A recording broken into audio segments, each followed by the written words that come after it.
Estudiantes del segundo año paralelo C de la carrera de Derecho presenta el tema de organización administrativa, centralización y descentralización. Buenos días, compañeros y licenciado. Yo les voy a hablar de los tipos estructurales del Estado unitario y federalista. Principalmente hablaré qué es un Estado en primer lugar. El Estado, citando, es una institución de dominio político en una sociedad territorialmente delimitada. Esto nos da paso a lo siguiente, que son los tipos de Estado. Yo voy a hablar principalmente de dos, que es el Estado unitario, que se caracteriza principalmente por tener un poder muy centralizado, un poder central, que en este mismo puede tener las funciones de poder ejecutivo, legislativo y judicial, que se encargan de regir y hacer que se cumplan las normas en su respectivo ámbito a al resto de la población, al resto de sectores, y también se controlan a sí mismos. Este tipo de Estado principalmente sí reconoce algunas provincias, algunos segmentos que estén alejados de su centralización, pero estas no tienen autonomía y se rigen solamente por lo que dicta el centro. Ahora, el Estado federal, si bien sí es un poder centralizado, se diferencia principalmente porque ellos respetan las autonomías de las provincias o de los estados, en este caso, los estados federales.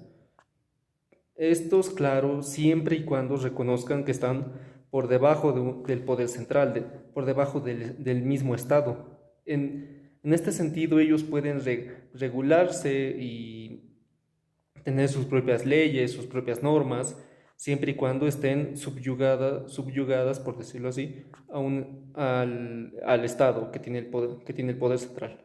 Como segundo punto voy a hablarles de la centralización política y la descentralización política. La centralización política es cuando el Estado asume toda la responsabilidad de regir el territorio. Esto se refiere principalmente a que el Estado va a encargarse de la administración y la regulación, en este caso las leyes, de todo el territorio en general, y siendo vigente desde adentro de la organización para afuera. Esto como ejemplo tenemos a nuestro propio país, donde el Estado es centralizado y ellos dictan ellos dictan diferentes tipos de normas y tienen que acatarlas todo el territorio, todas las demás instituciones. En cambio, lo que pasa en la descentralización política es que, es que si es que cada institución, cada gobierno tiene sus propias leyes, sus propias normas, y también tiene la capacidad de ofrecer servicios públicos. Ahora, ¿esto en qué se diferencia principalmente del Estado federal? En que el Estado federal está subyugado, tiene que reconocer una autoridad superior. En cambio, la descentralización política se rige por sus propias normas. Cada institución es completamente autónoma y con esa autonomía no están subyugadas a un Estado mayor. Muy buenos días, mi nombre es Estefania Guaypamamani y les voy a hablar sobre la centralización administrativa.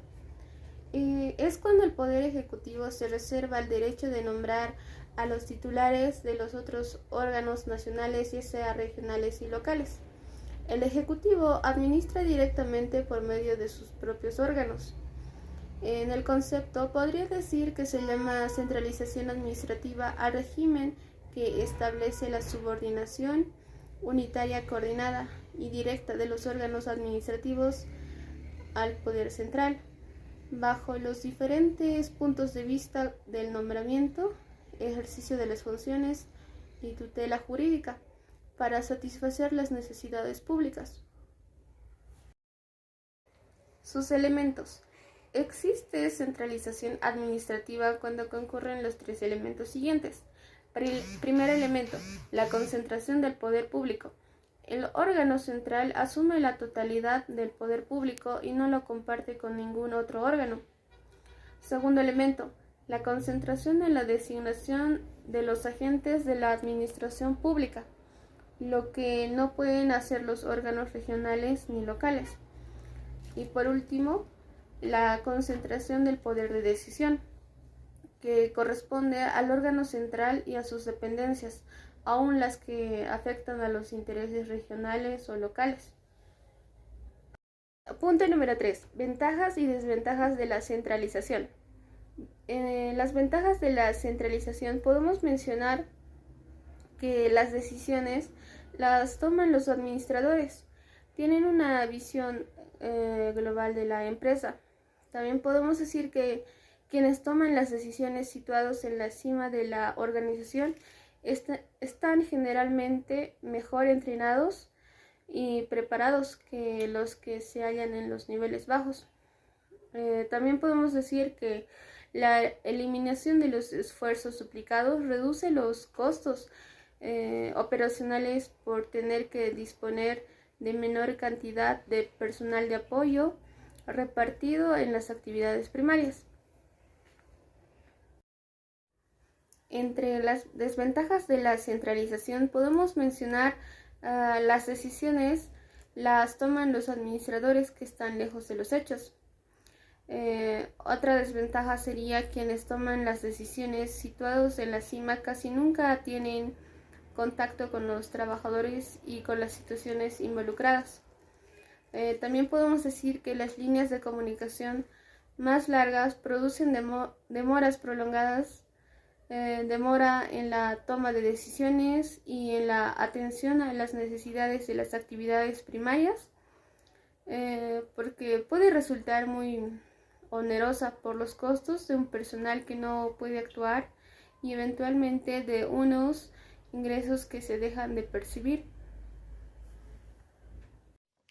Mi nombre es Álvaro Quispe Aguilar. Voy a exponer sobre la descentralización administrativa. Podríamos decir que es una forma de organizar y también de administrar el Estado, en donde el Estado se encuentra en un proceso de transferencia, en donde la transferencia está compuesta por las competencias y también por los recursos.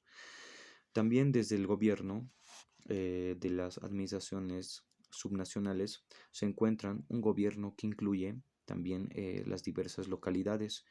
En estas estarían también los municipios, también las provincias, que se encontrarían con un grado o un cierto grado de poder y también un cierto grado de autonomía.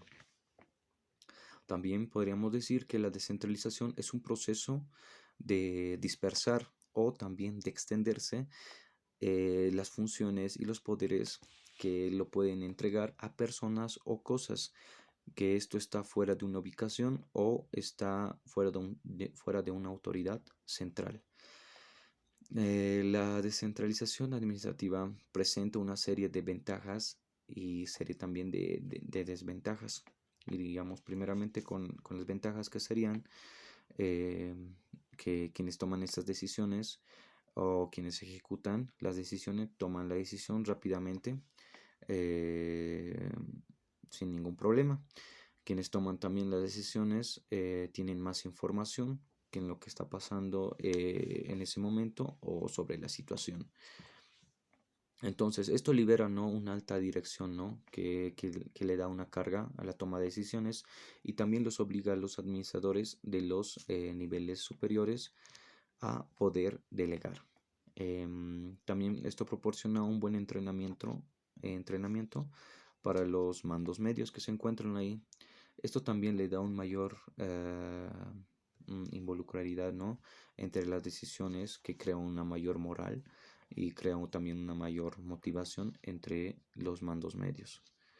Esto también estimula, ¿no?, la toma de decisiones y también la aceptación de la autoridad entre la responsabilidad.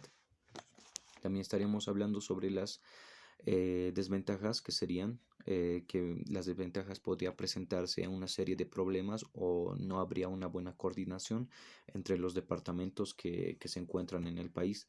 También esto hace difícil a la política porque no sería una política unitaria, sino sería una política más difícil, sería algo como una política uniforme, ¿no?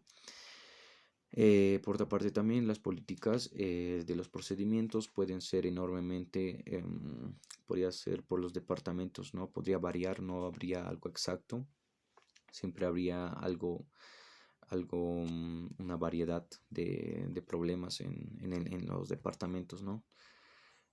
También sería, por otra parte, los administradores tendrían que adoptar, ¿no?, una visión más estrecha que puedan defender entre el éxito de los departamentos, más que todo ante todo, ¿no? Esto aumentaría la complejidad, ¿no?, de la coordinación que hay en las unidades, organizaciones descentralizadas. Em, Eso presentarían las ventajas y las desventajas de la descentralización administrativa. Muy buenos días. Bueno, mi nombre es Sergio Ticona Calani. Soy estudiante de la carrera de Derecho en la Universidad Pública del Alto. Bueno, pues yo voy a hablar un poco sobre lo que es la clasificación de la descentralización en Bolivia. Diré pues que en Bolivia existen dos tipos de descentralización, la cual primeramente es la descentralización territorial, que hace referencia, como su palabra misma lo dice, ¿no? Surte efecto dentro de lo que es un territorio. ¿Y a qué nos referimos con la descentralización territorial? Pues nos referimos a que el Estado central confiere, así también hace un traspaso de funciones, de atribuciones a entidades territoriales autónomas dentro del marco de la ley, ¿no? En este caso podemos referirnos a lo que son departamentos, y así también podemos ejemplificar un poco con lo que son los municipios. Pues el Estado traspasa atribuciones propias a estas entidades para que puedan determinarse de manera autónoma en cuanto a lo que son su gestión pública, a lo que es su gestión también económica, a que puedan en sí determinarse de manera libre, ¿no?, y autónoma, hacer lo que se necesite dentro de ese territorio con sus propias autoridades. Y así también tenemos a los municipios, ¿no?, que así como tienen también sus propias autoridades, pues también pueden regirse a la descentralización, pues ellos también determinan sus propias gestiones públicas y económicas de acuerdo a las necesidades que tengan dentro de su territorio. En otro caso también tenemos a lo que es la descentralización institucional o de servicios. ¿A qué hacemos referencia con esto? Pues a lo que hacemos referencia con esto es a que el Estado confiere también lo que son atribuciones a entidades, a entidades que también que pueden realizar gestiones de manera autónoma, no a un territorio en este caso, sino a una institución. Como claro ejemplo podemos colocar en este caso lo que son las universidades, pues estas universidades cumplen una función de servicio en lo que es la educación, y estas universidades, estas instituciones, pues también tienen su propio directorio, ¿no? Tienen sus propias autoridades mediante las cuales ellos dirigen lo que son de manera autónoma sus recursos, también la planificación que ellos van teniendo a lo largo del año, pues lo hacen de manera autónoma. Entonces este sería el ejemplo de lo que es la descentralización institucional. Y como tercer punto, pues también debo mencionar a lo que es la desconcentración, que si bien en este caso la descentralización confiere casi totalmente atribuciones a entidades territoriales e institucionales para que éstas puedan llevarse por sus propios medios y puedan gestionar sus recursos de manera autónoma, pues en este caso lo que se refiere a la desconcentración es como una especie de delegación que en este caso puede tener algún ministerio o que el mismo Estado en su nivel central pues pueda otorgar a pequeñas unidades que estén en representación del mismo Estado, ¿no? Como pequeñas unidades autónomas. De los ministerios también se desprenden lo que son pequeños organismos que pueden estar en territorios, y la responsabilidad en todo caso de las acciones que éstas puedan tener pues se vienen exclusivamente a lo que son a sus entes sectores en todo caso, por así decirlo, del ministerio, por ejemplo, pequeñas unidades que tengan, y cualquier fallo que pueda existir en estas pequeñas unidades de las cuales son dependientes, pues entonces la responsabilidad mayormente va a ser para el ente principal de la cual estas se desprenden. Entonces esa sería una manera, ¿no?, de explicar lo que es la desconcentración, y la diferencia sería esa con la descentralización, que en la descentralización se otorga funciones totalmente exclusivas y se dirigen también bajo su propia responsabilidad a lo que son los departamentos, los municipios. En cambio, en lo que es la desconcentración, pues en este caso cualquier tipo de responsabilidad que suceda va a estar dispuesta directamente para lo que es el ente sector que sujeta a estas. Y bueno, esa sería la explicación. Muchas gracias.